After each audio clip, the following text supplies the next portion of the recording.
Have you ever noticed how the same police interaction can feel routine in one state, but terrifying in another? Why does that happen? The hidden ways race influences. Police behavior in different states. Police encounters don't happen in a vacuum. They happen inside systems shaped by history, training, local politics, and community expectations. Race doesn't change a person's behavior, but it does change how officers and bystanders read that behavior. Today we'll look at why policing feels different in states like New Jersey, Texas, Ohio, Georgia, and California, and how subtle rules create very different outcomes. Start with a state like Georgia. Its history is long and heavy. The civil rights era, segregated towns, and deep rural pockets where old conventions still matter.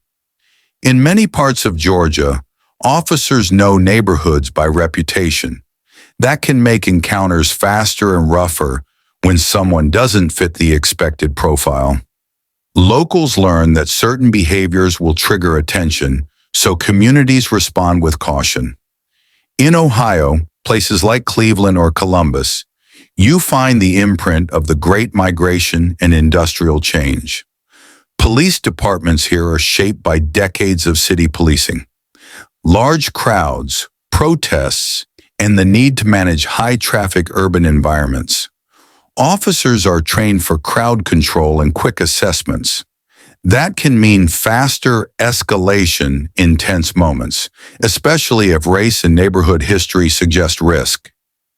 History doesn't justify anything, but it explains how expectations become part of how policing is practiced. Now look at Texas. It's a big state where local control matters.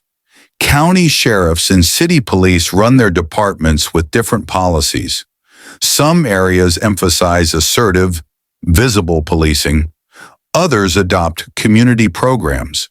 When departments push aggressive tactics, minor interactions can become confrontations, and race becomes part of the equation because certain neighborhoods are policed more heavily. Contrast that with California, where large metro areas, Los Angeles, San Francisco, have gone through high-profile reform pressures and public scrutiny. Training in some departments has shifted toward de-escalation and implicit bias awareness. The result, in many parts of California, there's more emphasis on dialogue before force. That doesn't eliminate bias, but policy and public pressure change behavior on the ground. So training and local policy matter.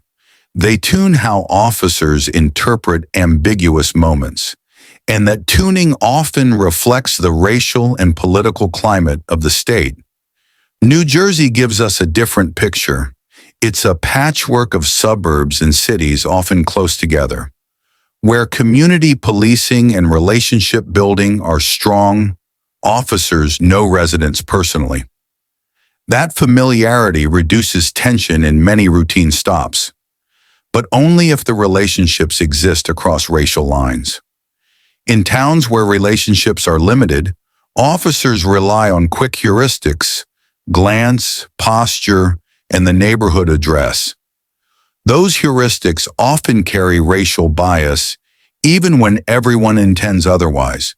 So the everyday expectations, how fast you're expected to answer, whether you're asked to step out, whether officers signal calm or command, all shift depending on whether the community has built trust and whether that trust includes everyone. Media coverage and local politics also shape behavior. In states where violent incidents draw national attention, departments often change tactics under pressure. California's big city scrutiny pushed reforms after major incidents.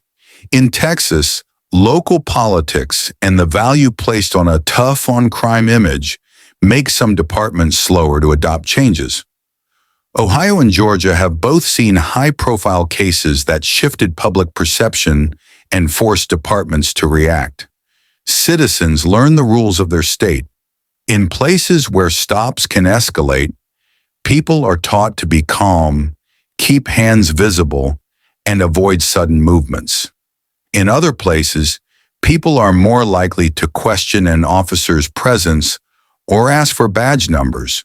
Those learned behaviors affect outcomes. When people know the local script, encounters are less likely to escalate, but only if the script is applied fairly.